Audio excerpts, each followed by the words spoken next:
안녕하세요. 백산 태백도사입니다. 지난 시간에 이어서 오늘 또 대운이나 세운에서 십신이 왕해져서 일어나는 현상과 사고에 대해서 살펴보는 시간을 갖도록 하겠습니다. 아직 백산 태백도사의 구독을 누르지 않으신 분들은 구독을 눌러주실 것을 부탁드리면서 이번 시간에는 비견 겁재가 왕해지는 경우에 대해서 살펴보는 시간을 갖도록 하겠습니다. 비견 겁재가 혼잡 또는 편중되면은 상대 육신인 재성에 대하여 쟁제의 역작용이 나타나게 되니 이는 재성에 대한 기복이 심해지고 변화가 생기게 되면을 통변할 수 있는 것이다 할 수가 있습니다. 이러한 궁급 쟁제의 역작용이 생기게 되면 일간의 것을 뺏어가는 일이 생기게 되고 일간의 소유물을 가지고 일간 마음대로 못하는 일이 생기게 된다고 할 수 있습니다. 전체적으로 비견 겁재가 왕하게 되면은 의견 충돌이나 다툴 일, 오기, 고집, 자존심 등이 강해지게 되며 주위 사람들과의 어울리기 어렵다고 할 수도 있습니다.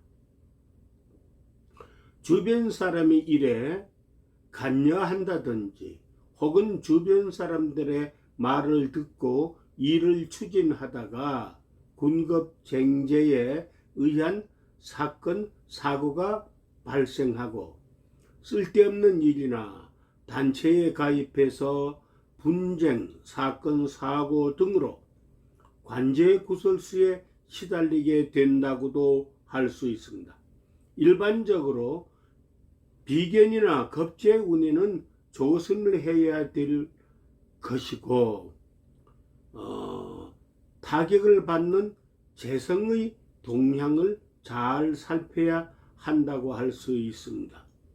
다시 말씀드려서 비견 겁재운에는 희신이든 귀신이든 돈을 빌려준다든가 동업을 빌려주는 등의 일은 하지 말아야 한다고 할 수가 있습니다.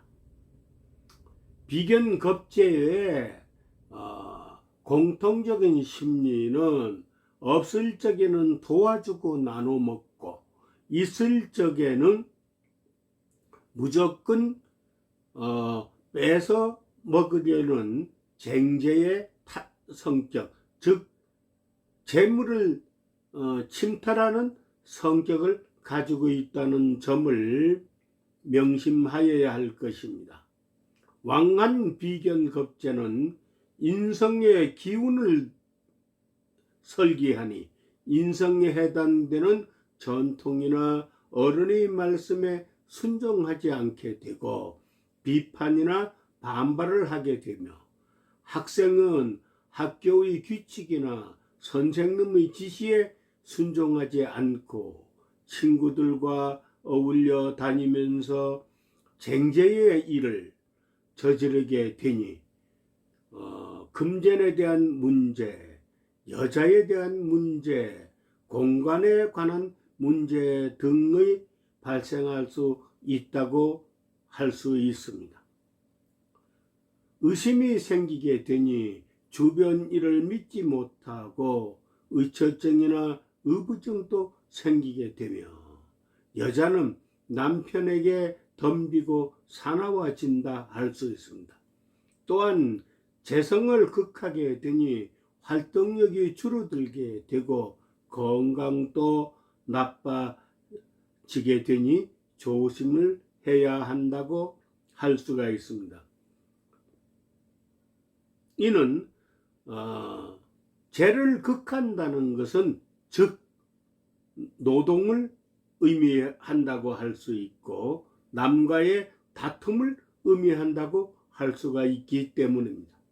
남의 말을 듣거나 남의 말을 듣고 움직이면 본인의 책임을 지는 일이 생기게 된다고 할 수 있으며 철저한 확인을 해야 할 일이고 분실, 도난 등의 사고에도 주의를 해야 한다고 할 수 있습니다. 특히 마지막에 도장을 찍을 때는 각별한 조심과 확인이 필요하다고 할 수가 있습니다. 비견급제는 식상을 생하니 일에 대한 두서, 일관성이 떨어지게 되고 가능하면 주변인으로부터 말이나 가만 있으래 흔들리지 말아야 한다고 할 수 있습니다. 자식에게 비견급제가 왕래해지면 부친과의 사이가 나빠지고 부친이 하는 일에도 문제가 생기기도 하며 또한 가출을 하는 일이 생긴다고 할 수 있습니다. 일반적으로 비견급제가 왕하게 되면은 재성, 즉 처, 건강, 돈, 여행 등을 조심해야 하며 명예, 비겁이 왕하면은 인성을 멀리하고 재성을 극하고자 함고 고향을 떠나고 자수성가를 하게 되며 일을 하는데 일관성이 떨어진다고 할 수가 있습니다. 따라서 비견급제가 왕하면은 자식은 일찍 어학연수를 보내거나 조모가 키움도 부모의 자식에게 서로 도움이 된다고 할 수도 있을 것입니다. 또한 비겁제운에서는 무엇인가 새로운 일을 벌이고자 하는 충동도 생긴다고 할 수가 있습니다. 이때에 이 충동과 유혹에 빠지지 않도록 각별히 자기 중심을 잡고 조심해야 한다고도 할 수가 있습니다. 오늘은 비견급제가 대운, 세운에서 들어와서 왕해졌을 적에 일어나는 현상에 대해서 살펴보는 시간을 가졌습니다. 이 이론은 문몽 박재범 선생님의 이론을 인용하여 말씀드렸다는 점을 분명히 알려드리면서 오늘 강의를 마치도록 하겠습니다. 감사합니다.